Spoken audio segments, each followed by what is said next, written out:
Welcome to our February WEAll talk. I am really excited to be hosting once again this space of participatory discussion, and I'm really thankful for Irene and Ruth to be our speakers today, both of them from Oxfam International, and they will be talking about making system change happen, evidence-based hope from doing the hard stuff in tough places. So Irene leads the Oxfam GD's Evidence and Strategic Learning Unit, including research, adaptive monitoring and evaluation, and the communication and uptake of Oxfam's evidence-based to influence economic, environmental, and social justice. And Ruth currently works as a senior researcher at Oxfam. She has worked as a policy advisor,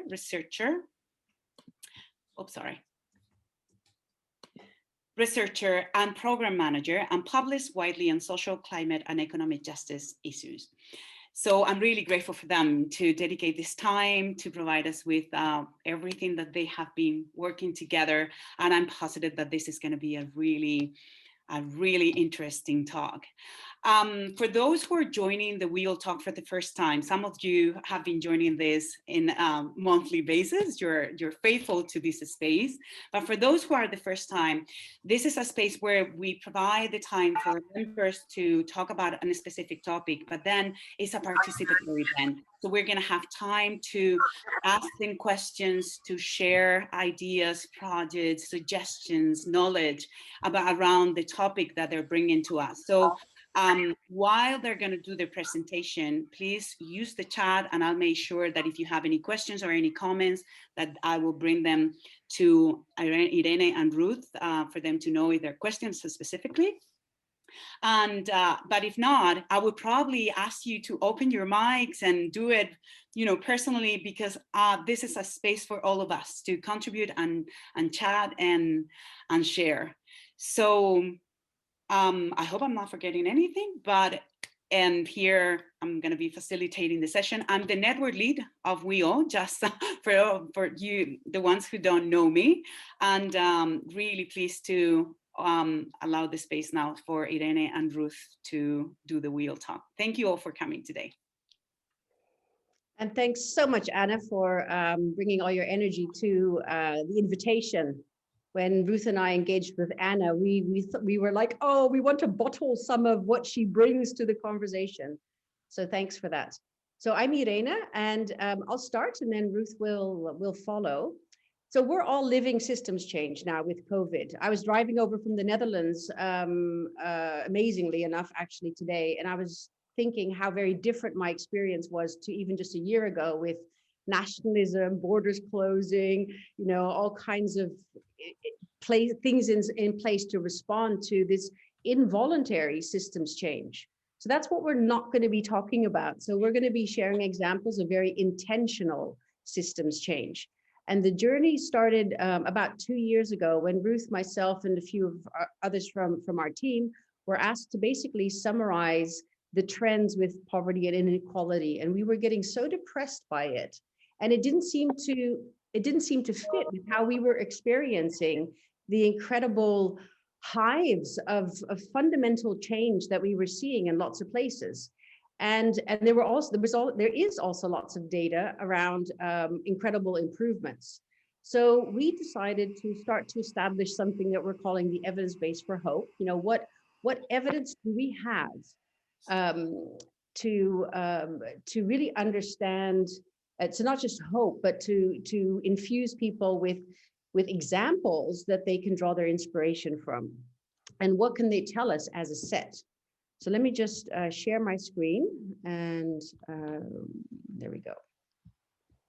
Share, here we go. Everyone can see that. And we were focusing because of the way Oxfam is also kind of facing, we were focusing really on doing the hard stuff in tough places. So there's plenty of examples around of, transport systems here in the Netherlands and schooling in Finland, but they're governance rich, they're, resource rich, and that's not the case in many locations. So the big question is, what evidence is there that systemic change is possible? And WEAll is an example of many different places where systemic change is wanting to be happened and happening. And how can it be achieved? So it was a very practical question that was driving us. And one of the questions that we were asked a bit on our journey was, well, why systemic change? Because, you know, there's so much need to just relieve symptoms, and there's so much suffering around, and why can't we just help? But we see how many these different crises are really converging, and they're clashing and colliding, and they're acting out and plunging. You know, some of our work shows that many more millions of people will be forced into extreme poverty. You don't need to know, you don't need to be reminded of that. But that these crises are a symptom of really broken systems, not just economic, and I know that's what the WEAll focuses on, but the cultural and social that also underpins that. And so the need was really to look at those underlying causes. But it's pretty darn hard, as you all know.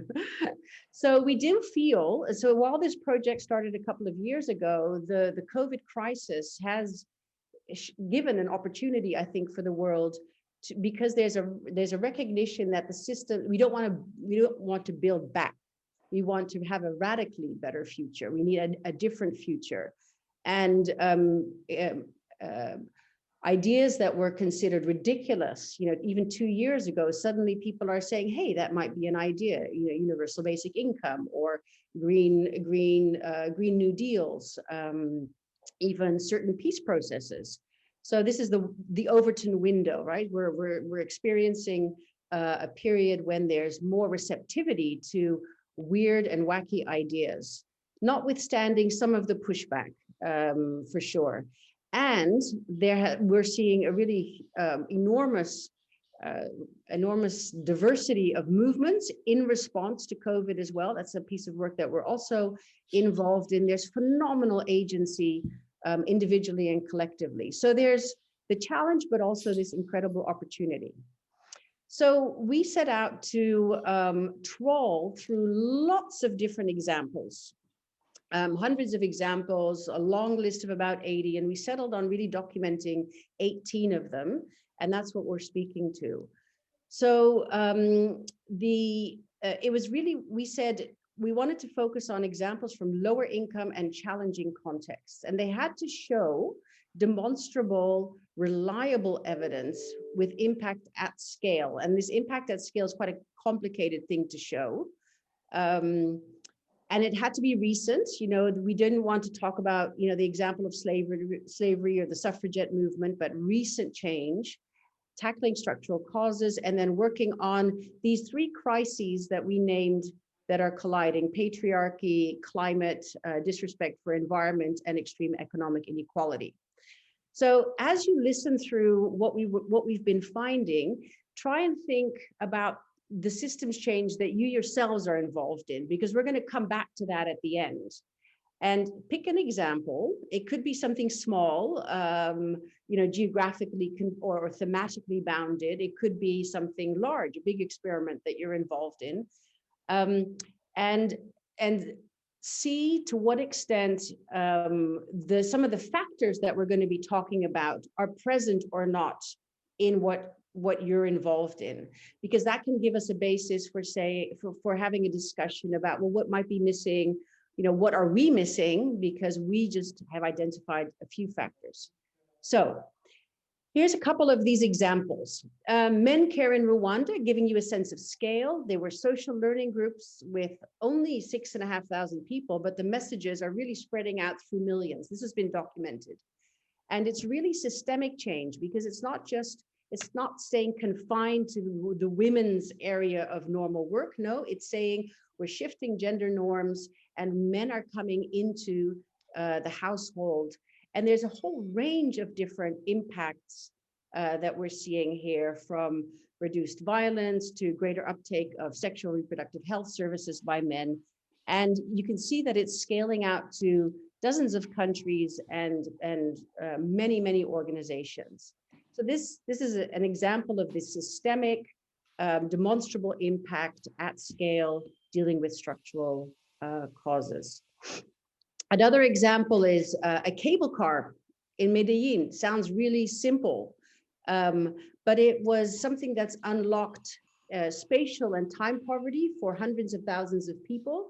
It basically connected a low-income settlement high on a hill with the lower area where there are economic opportunities, destigmatizing socially that particular location, lowering carbon emissions, really facilitating access to public services, and demonstrably increasing incomes threefold.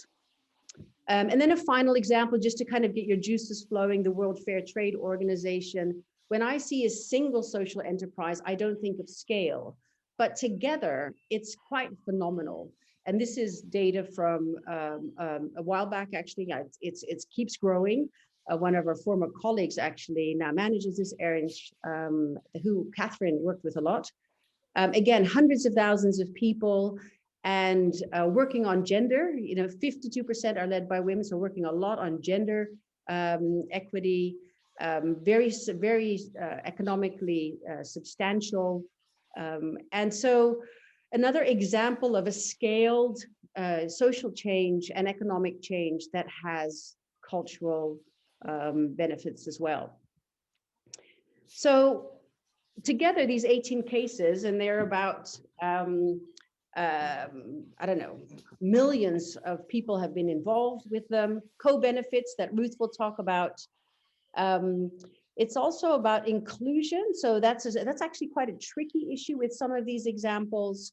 But above all, these are examples from really tough places. And Ruth and I are very inspired by that, saying if it can happen here, why on earth can't it happen in places that have so much more going for it?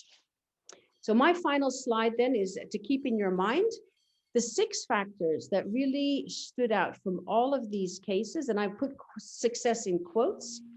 They're very much driven by an unshakable belief, a very big vision, not a log frame, not a mapped out plan, but a huge belief with a really dogged commitment. An approach that brings together poverty, environment, and gender. It's not just a single focus. A focus on really looking at the structural changes rather than the incremental or symptoms.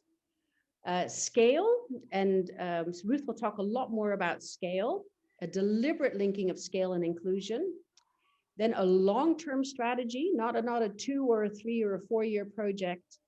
And then this very, very deliberate interconnection of different pathways to scale that I'll hand over to Ruth on now.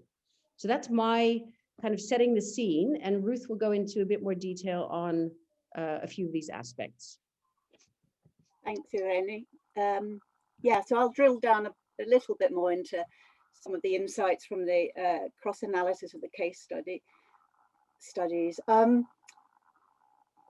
So in relation to what did the case studies succeed in changing? Advancement on Teams has been made. When you're on the webinar, Don't worry, problem solved. I'm sorry, Ruth. That's all right. I was intrigued. I was enjoying that. So yeah. I know who that was, but don't worry about it. Fine. So what did the case study succeed in changing? Well, the cross-analysis shows that one key standout feature was that the cases all generated multiple benefits, different types of benefits for people and or for the environment, which contributed to a wide range of the Sustainable Development Goals and beyond. I mean, some generated sort of 7 different types of benefits.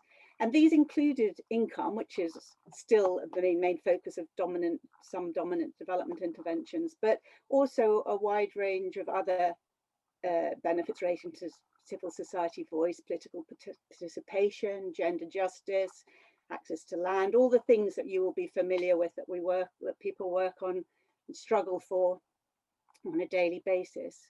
And the 2 examples in the box basically are to show how some of the cases managed to use an integrated approach which actually simultaneously tackled and generated benefits for two or more of the different crises. And I'm not going to read the range of benefits, but you can or speak to them. You can see them in the box. But you know, one of these cases here is a partnership working between a grassroots women's NGO and local municipalities in India. And rather than the NGO trying to deliver services, it just worked to influence the local municipalities to improve the scale and reach of services and the quality of the women work to improve the quality of their homes too. And you can see a wide range of benefits here. And the other one is an example of the clean and affordable energy scheme in a remote region of Tajikistan and Afghanistan. And I think we all know the wonderful array of co-benefits associated with clean and affordable energy provision. So another key aspect of what these cases succeeded in changing was that they all, as Irene has mentioned, focused and successfully tackled two or more underlying key structural features of the dominant political, cultural, economic system.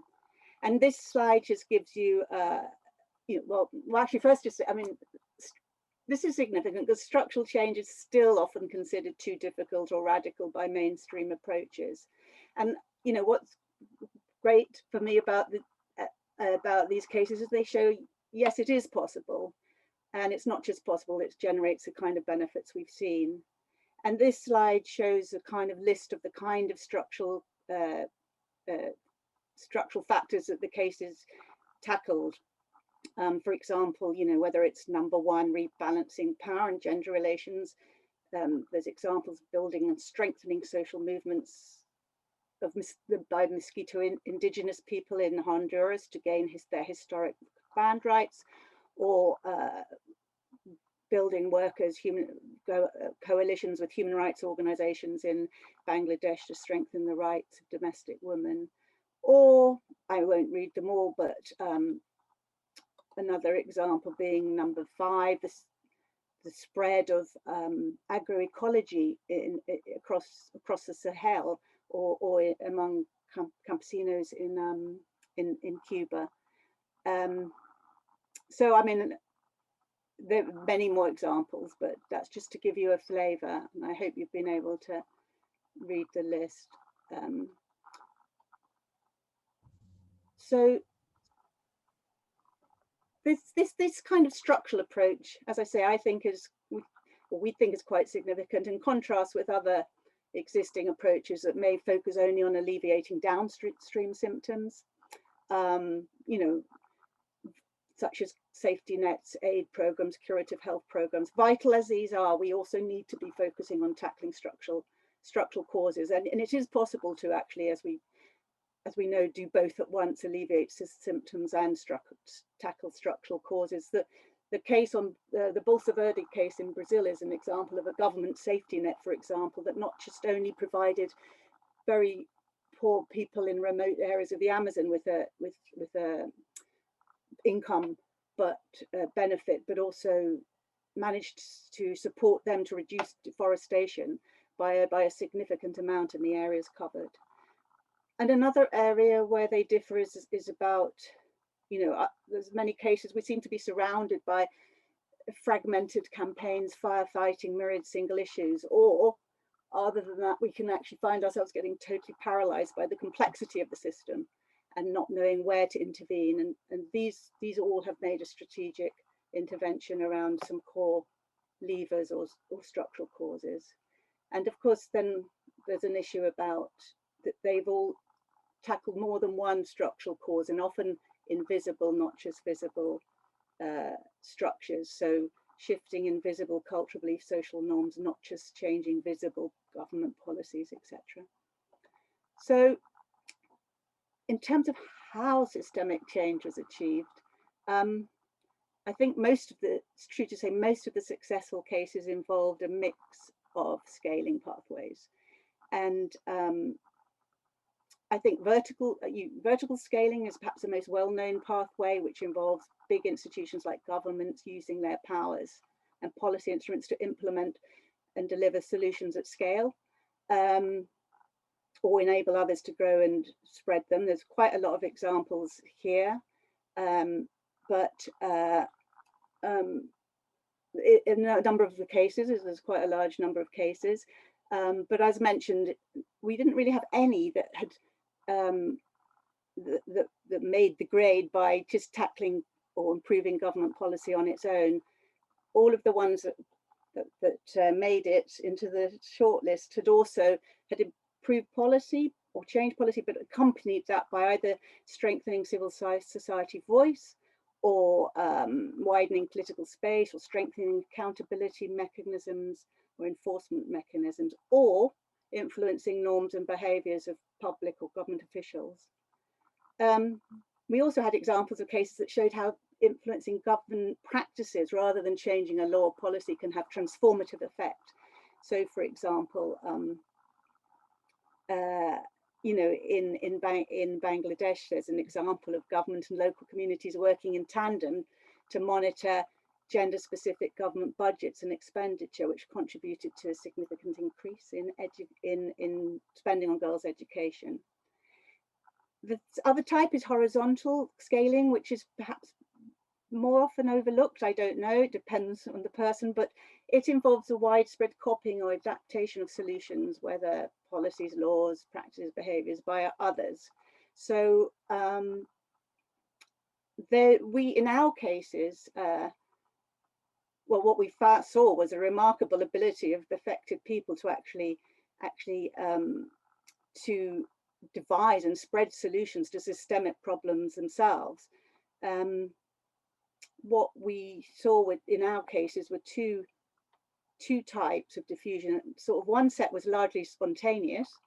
For example, again, the spread of agroecology in West Africa and Cuba. And that seemed to happen when there was a solution, a locally relevant solution to a systemic problem that someone had developed. And the issue wasn't too sensitive or contentious opposed by other groups. But when it was sensitive or contentious, for example, on female genital mutilation or cutting or other issues like that, then we saw that there was a process which involved assisted or organized diffusion.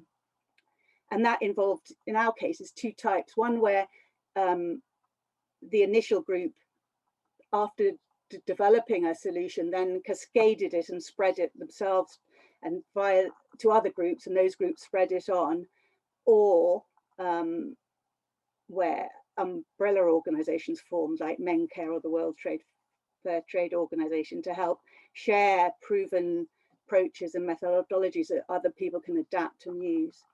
And the last type of scaling was expansion of solutions by iteratively improving them. And of course, that involved research and some cases, or actually in the case of the Mahila Housing Trust in India, that involved actually the women testing out solutions and then the group being offered affordable microfinance if they wanted then to buy them, for example, dual purpose ventilators for their homes that both could, which could provide cooling, but also had a method of improving lighting. So those are I could give you so many examples, but I feel I need to not take up too much more space. And sort of finally, thinking about who contributed to systemic change. Well, all the changes that these case studies achieved happened due to really, in essence, the interaction between intentional change strategies and shifting power dynamics between different actors, but also specific windows of opportunity that people could take advantage of, and then long-term trends such as climate change or growing awareness and recognition of systemic problems by dominant actors, etc. But so in terms of who, I mean, it was mutually reinforcing efforts or strategic collaborations between civil society, progressive elements in government, business, intergovernmental bodies, donors and others.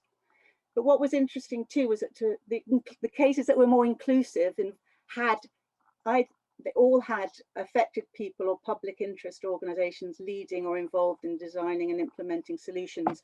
There weren't any, for example, private sector, for example, big companies that we found. Maybe that's just us, but they didn't seem to fit. And finally, just a few comments on the civil society's roles. Actually, we didn't say that involvement of civil society should be a criteria for one of the selection criteria, but they turned out they did play an important role in ensuring inclusivity. And of course, community leaders were important, often involved in an important roles because they know what matters to people and what's likely to work.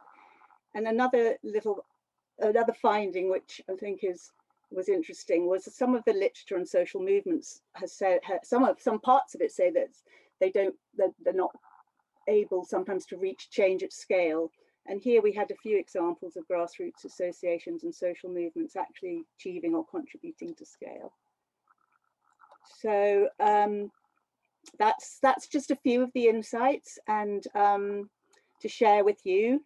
But we're really very, very curious. Part of to learn from you all. Part of the purpose of doing sort of presenting and writing this up was to carry on the conversation and the learning and the discovery with everybody. So we wanted to ask you all.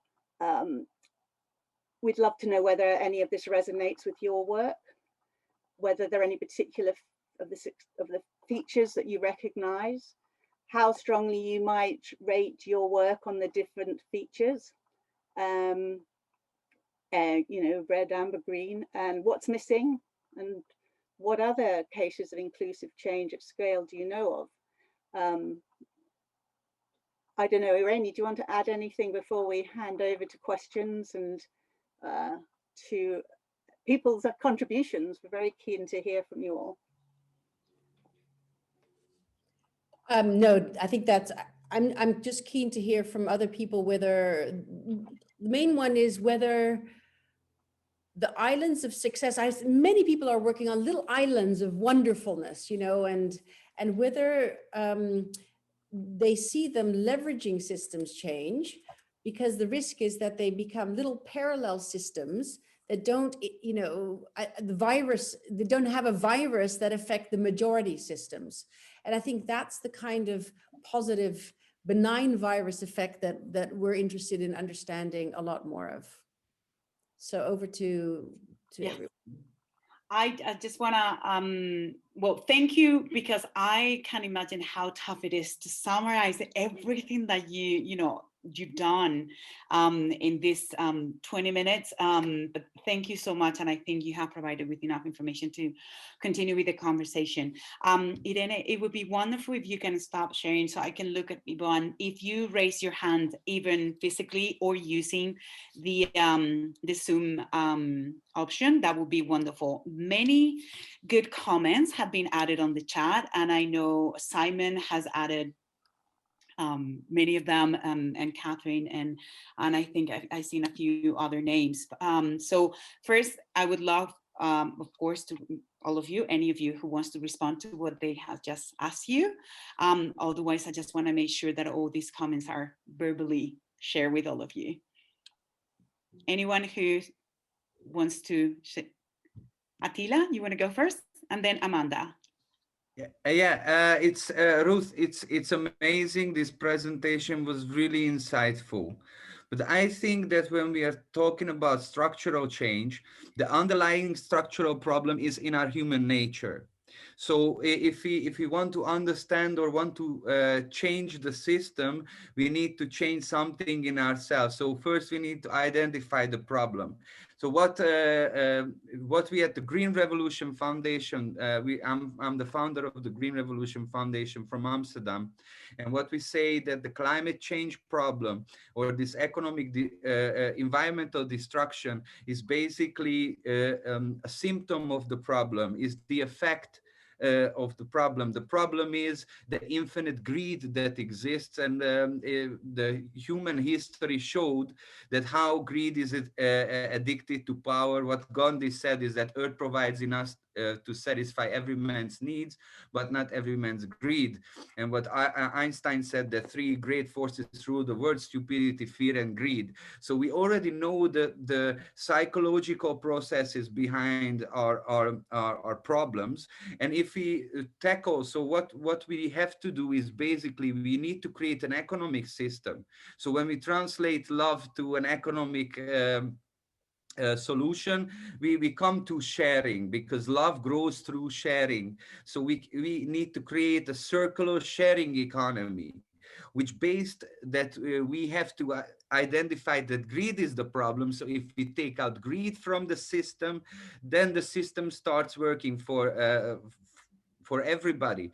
At the Green Revolution, we created an economic model which fits into the donut economic model in the middle there. So the engine, we created the engine to this economic model, which basically what we do, we turn consumption into social value. So the value, the money, doesn't escape from the system, but stays in that system. So so people can shop for education, healthcare, fight against poverty, climate action. So this is the system that we are talking about. And I really value that this presentation, because it was very insightful how these progresses and how these systems are working right now, and how we can try to change it. But this, I think that I believe that the message has to be come from within. So the problem is in ourselves, and we all know that greed is basically the lack of love. So somebody reaching out, and it's basically the set of circumstances. If you are in a position when you don't have love, and you have ability to gather wealth and try to fill that hole in your soul, you reach a level when you are distancing yourself from society, and also you are losing the capacity to process human emotions. I'm finished. No, Thank you. no, Attila. No. It's just I would love everybody to have the opportunity. I think it was very insightful as well what you were sharing, and I think it's good to mention and to bring it into the Can we conversation. respond? Sorry for. Can I respond briefly? Shall we take a few questions and then we can kind of come in? Otherwise, it becomes Sure. Yes. Is that okay? Thank you. Absolutely. Yes, I put it on the chat. After Attila, it was Amanda, and then Catherine, she raised her hand as well. Yeah, go ahead, please. Yes, thank you so much for this. I really, really enjoyed that presentation. One thing you said, Irene, that like really stuck with me was that in doing this, when you saw these transformative sort of systems change, it was as a result of a bold vision and a belief in the potential for transformation, as opposed to the use of an intervention logic or the development of a theory of change or these sort of things. And so on the basis of that comment, I would just sort of wanted to ask you if you think that a lot of these kind of like technocratic managerial tools that are used currently to sort of structure our thinking around governance and management of these systems are still helpful, or if they're actually detrimental to really transformative change and are limiting our sort of imagination. And now it's going to be Catherine's, and then I will allow you to answer these questions. And the next person is going to be WEAll, who raised her hands. Yes, Catherine. Oh, brilliant. Irene and Ruth, thank you so much. It's brilliant to see you again. I have a couple of just very brief questions. One, can you explain a bit about how you found these case studies, how you recruited for them? Because I think that's an interesting methodology that others will be keen to learn from. And also, perhaps unusually for me, I'm quite interested in the human factor here. And if you could talk a bit about the role maybe of charisma and trust and rapport between actors. I mean, I'm sort of just wondering, would the Green New Deal have got traction in the last few years without AOC and all her charisma? It's been sitting around for 10 years. Would the wellbeing budget process in New Zealand have got its uptake without Jacinda, because the living standards framework had been being worked on by the New Zealand Treasury for over a decade before it got uptake, etc. I just love your reflections there on the role of certain sort of personal characteristic and trust in terms of policy making, and policymakers taking up some of these ideas. Is that it? Is that for us now? Yes, I'm going to. Ruth, do you want to go first? Yeah, I'll go quickly. I'll answer some, but not others, and leave them to you. On the value case, on the values and the love, thank you. I love that point. And I hope, you know, the issue of our values is sort of present in the bit about the invisible structures that we need to tackle, whether, you know, it's values, social norms, beliefs, ideologies. So I think that is important, but our values are also obviously impacted and activated by the structural, the wider structures of the society we live in. So, you know, we live in a capitalist society that has activated those ideas of greed, etc. And so I think it's, you know, to actually change the values, it's also useful to simultaneously try to change the structures. But another point I'd say, I did for a while look quite deeply into the literature on sort of personal and behavioural change. And yes, values do influence behaviours, but it's often weaker than other things like social norms. So, you know, we think this is the main driver of our behavior, but social norms and other structural things will affect how we behave. So it's one of the factors, but I'd love to have more examples of where that was the driving force. I will leave the question about the theories of change to Irene, just because that was directed at her, and how we found the case studies. In terms of the charisma question, I think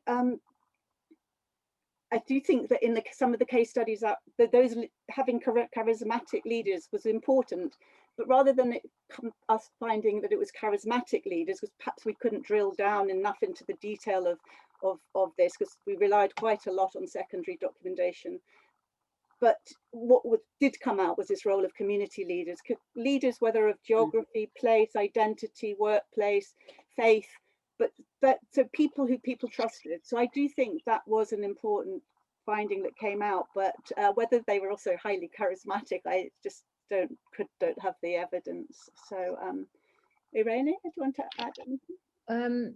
So yeah, just following on going backwards, just building on the leadership, I think we overstate the power of an individual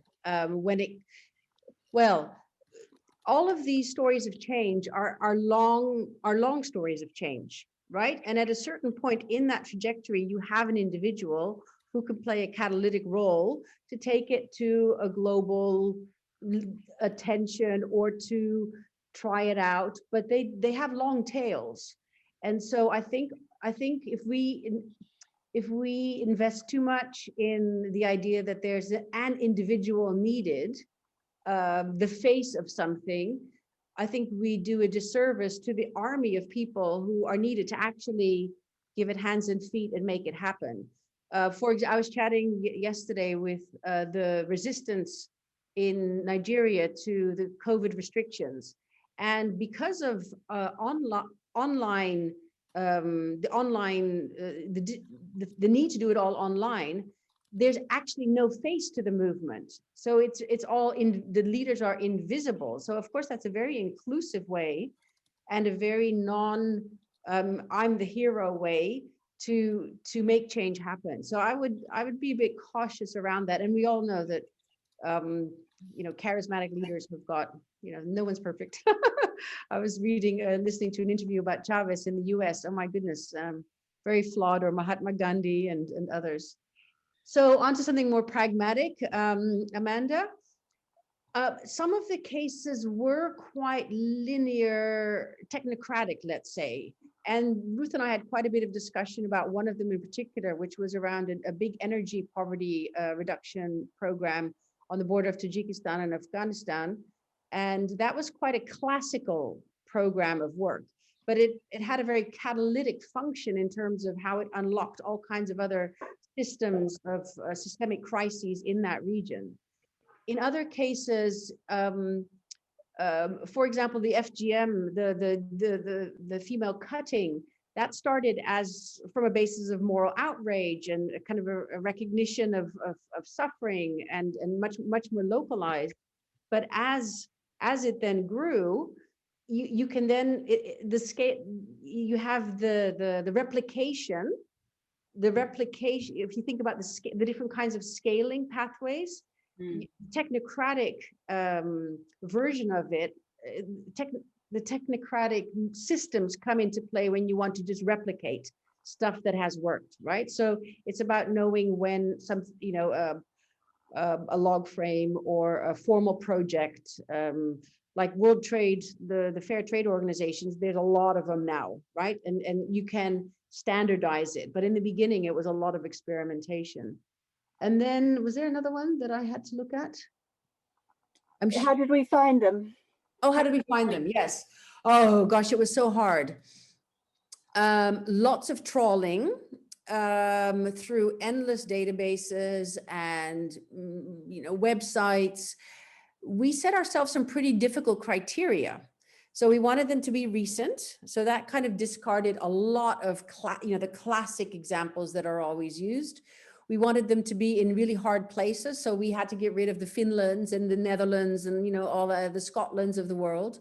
We had to, they had to be demonstrable. And this is what I think is really an interesting issue. Oxfam itself as well tends to advertise and market very initial examples of change, but ones that aren't necessarily demonstrated to have actually benefited people.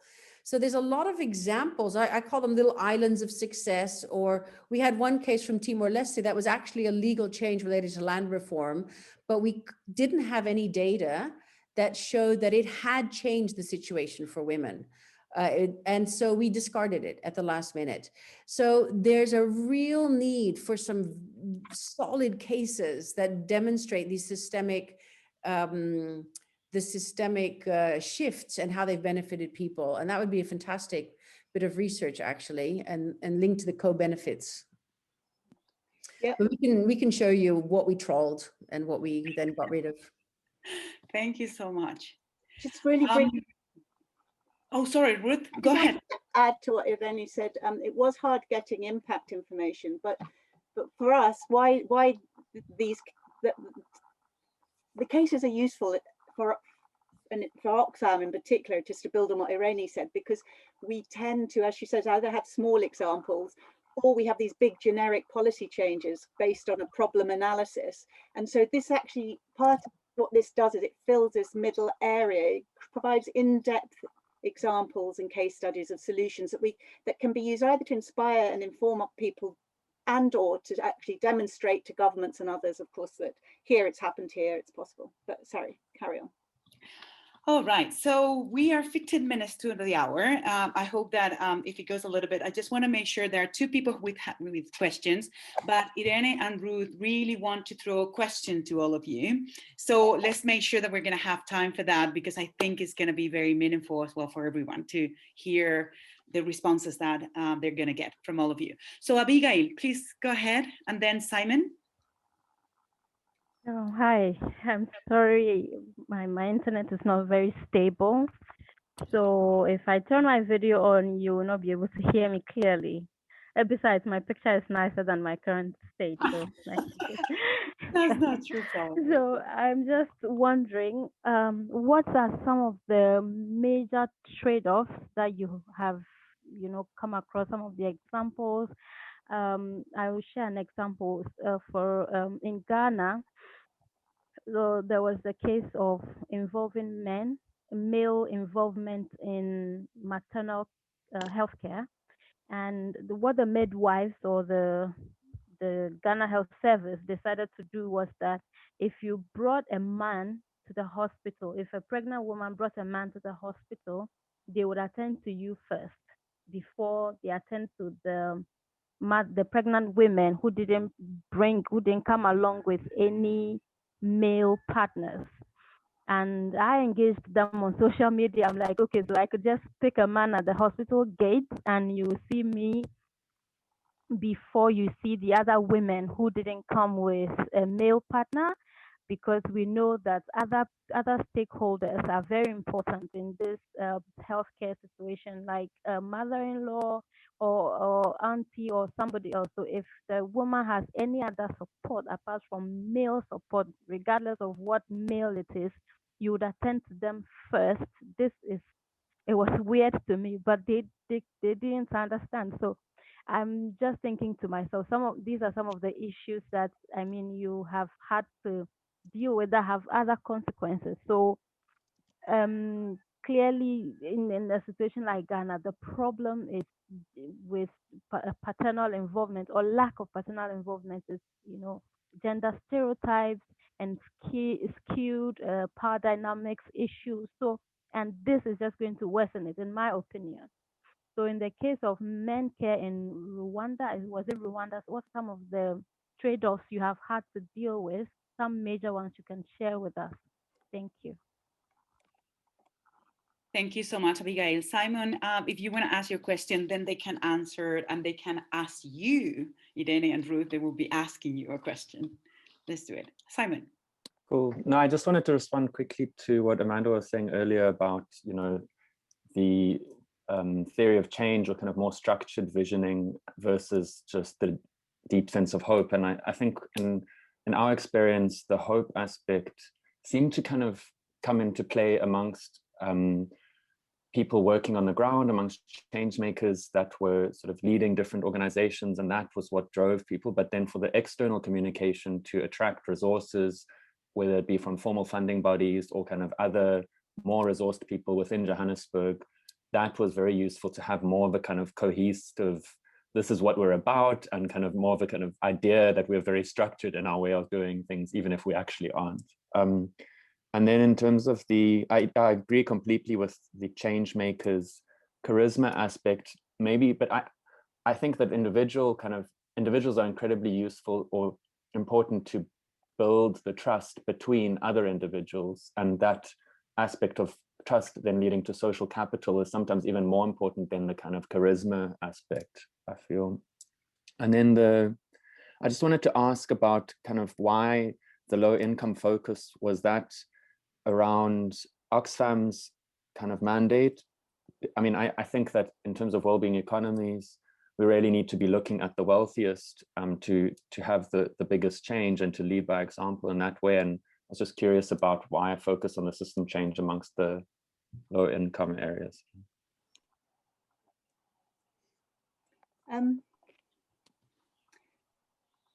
Shall I just quickly go first, Irene? I think on the question, thank you for the question about trade-offs.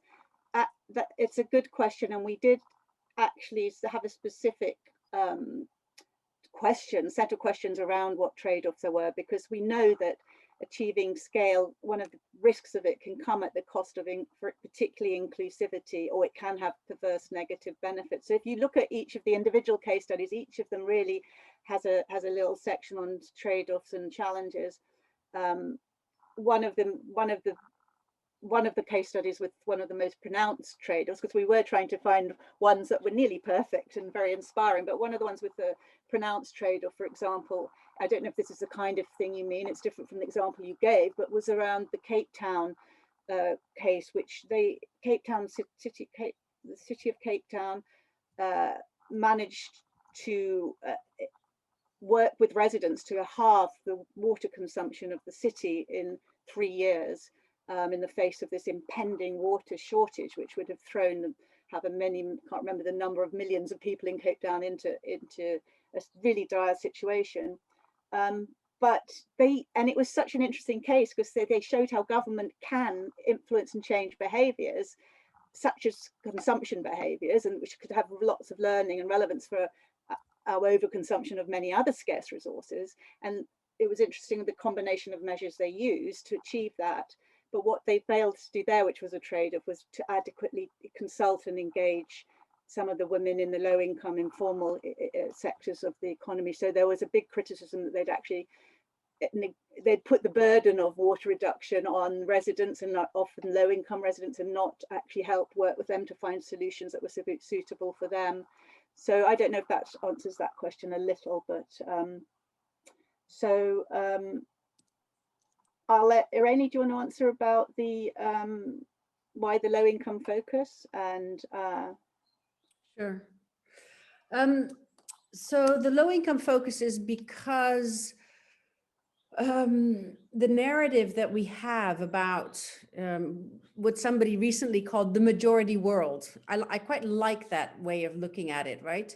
Instead of the global south, the majority world is often a very charity, they need us, it's not possible for them to, it's a them narrative rather than a narrative interdependence. And so we were very keen to say, well, actually, there's an incredible amount of work going on that's very inspiring for all of us. And so it's partly an internal project in Oxfam to kind of shift the way we talk about it, and to counter Oxfam's use of a lot of statistics to say how awful everything is. And it is, things are terrible, but it doesn't mean that amazing things don't happen at the same time. And obviously, of course, Oxfam does work on extreme poverty. We focus largely on the majority world, and we don't have action as much by any stretch of the imagination in the minority world. So that's just our focus of attention, geographically speaking, let's say. But we wanted it to be a positive story, of course. Trade-offs is a really interesting one. The main one was inclusion, scale, and I have a love-hate relationship with scale. See, I'm slightly allergic to the wonderful islands of success that everybody waves around, because I think, yeah, that's fine, but do they actually lead to systems change? And so many of them stay small. On the other hand, if you only look for the big ones, you're missing out on the little seeds that start small and that become large. And I think that's what these case studies are all testimony of, is you need to be able to spot and nurture, the examples you're talking about, Simon. Who knows, at a certain point, what will emerge from that. But I guess that comes, and I'm sure Attila, I know that your question has been completely overlooked.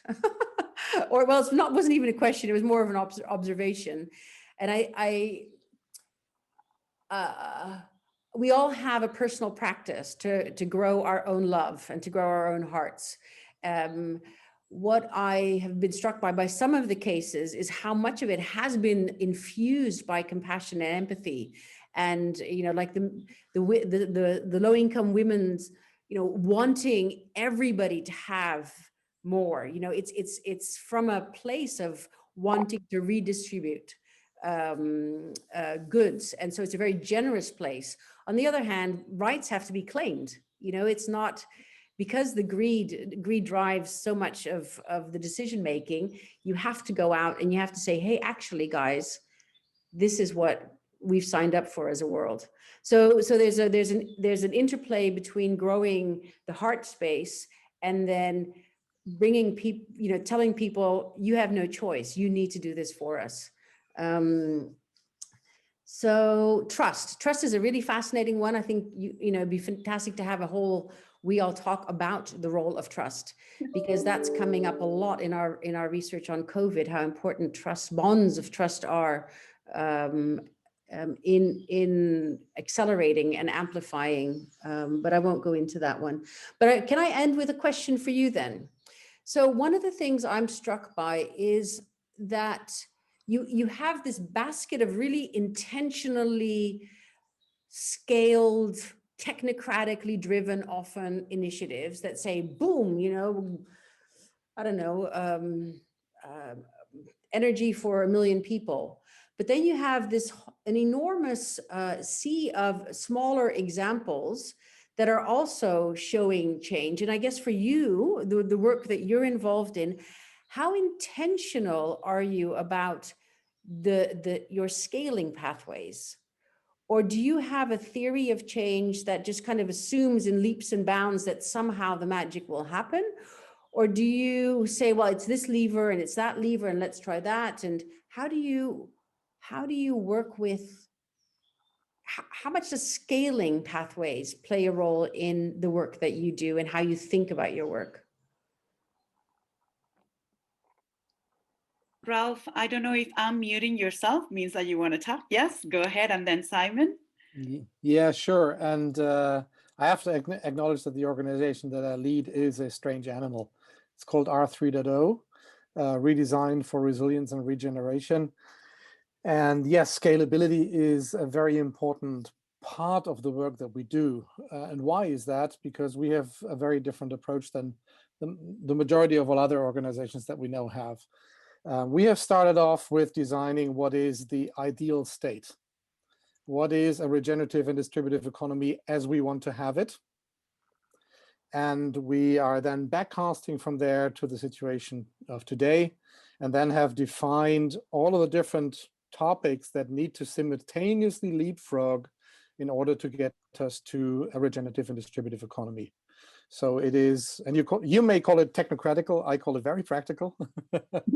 It's about reporting, it's about accounting, it's about data architecture, it's about business model design, it's about sustainable finance, it's about what is system value, it's about education, and it is about governance. And what we have found very much is that while that sort of defines our work ecosystem, and we wanting to come to the result of a regenerative and distributive economy by scale, we have also looked at all of the single problems that are, or need to be solved. Take poverty, take equity questions, climate change, whatever you have. And we asked ourselves, why is it that we haven't been able to solve any of those problems today, knowing of them for 30, 40 years?